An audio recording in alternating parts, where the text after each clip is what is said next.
Hey guys, today we're going to talk about the passive income entrepreneur versus the perfectionist. Okay, so these are two people that are very, very common, and especially with the former, the passive income entrepreneur, it seems to be a bigger and bigger aspiration for most people, right? So before we get into it, let's kind of define these two characters. So the passive income entrepreneur only builds a business to make passive income, right?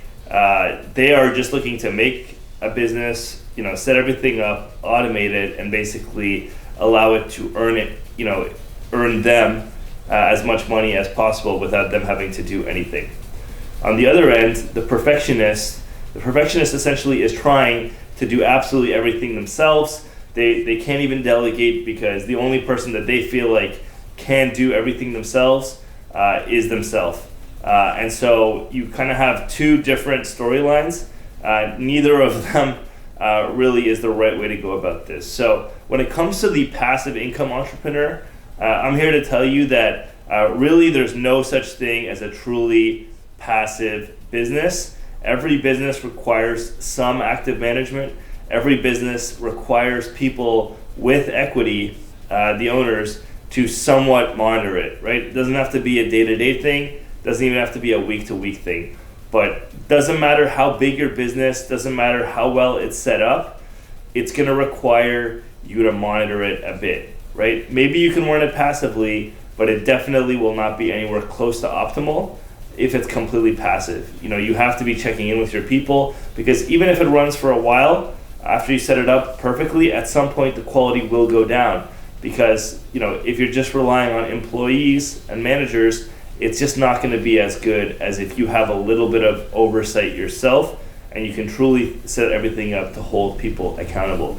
Too many people right now are buying into this story, and that really is what it is. It's a story that they've been told by these internet gurus of, hey, listen, join my free training and you're going to learn these 18 different ways of making money passively. There's no real way of making money fully passively, and if there is, usually those things are super fleeting and they're temporary, they're low margin, and they're not really sustainable. They're not going to last forever. They're not going to last probably even in the short-term future. So in many cases, if you're looking to start a business that's completely passive, definitely reconsider. That doesn't mean you can't have a business that runs by itself. That doesn't mean you can't have a business where you don't have to do 98% of the things required to do in that business.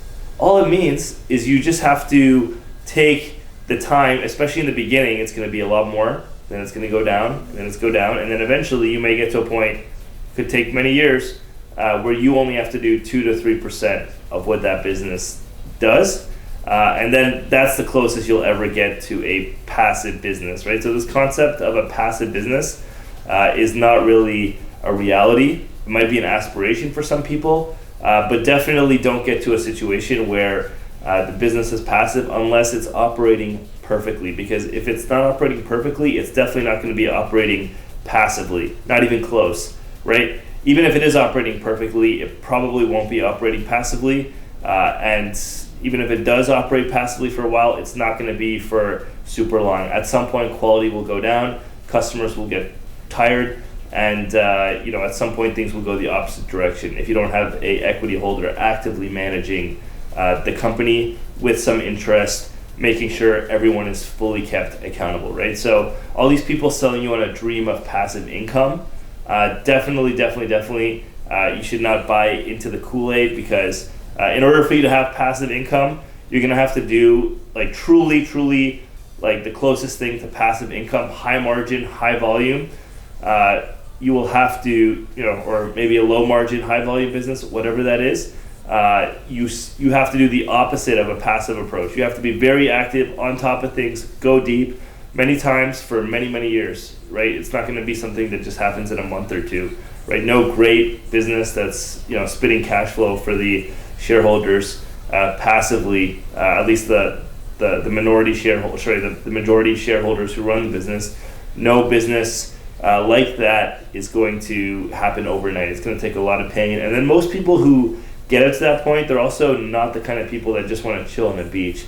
So that's why it also is even more of a theory or a concept than an actual situation, because the people who are working so hard enough that they could theoretically run a passive business, they're also not the kind of people that want to sit around and doing nothing all day. It might just be a situation where they want to focus on another business that they feel like has more potential or has more passion, or maybe they have a hobby that they're very passionate about but doesn't make money, so they've set something up to make money, right? But it's never truly passive. So all these kind of gurus that are out there trying to teach us, how to make income completely passively, just set it up once and just watch it spit cash forever. It's just not true, guys. It's so much more annoying to go through the day-to-day challenges of running an actual business, growing a business. Maybe the closest thing is really selling a business and then putting that money, if it's a few million, in some sort of passive investments that make 50, 100, 200,000 a year in recurring revenue. And even that's not going to be passive unless the amount of money you have is so much that even at 3 to 4% you can get something decent. But it's, even if you're trying to make a lot of money on the stock market based on something you already have, even then you have to be actively managing it. So there's no such thing as a free lunch, and if there is, it's not sustainable or high margin or something worth truly pursuing. So that's the story of the passive income entrepreneur, or the person who aspires to be a passive income entrepreneur.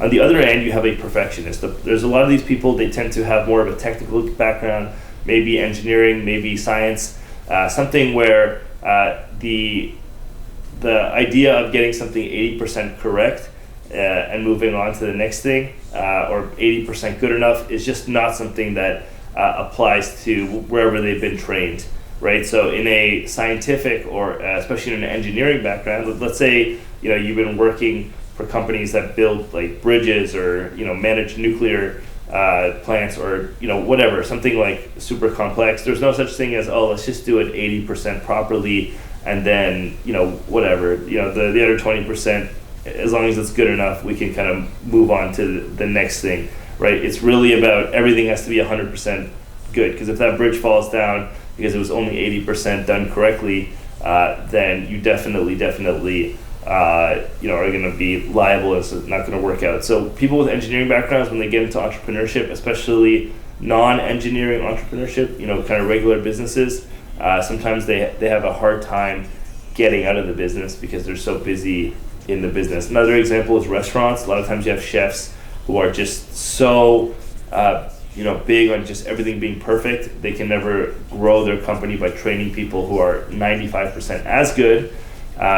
You always want your people to be 100% as good as you, but 95 is fine, and for some areas of the business, 80, 85 can be fine as well, especially if you're really good at what you're doing.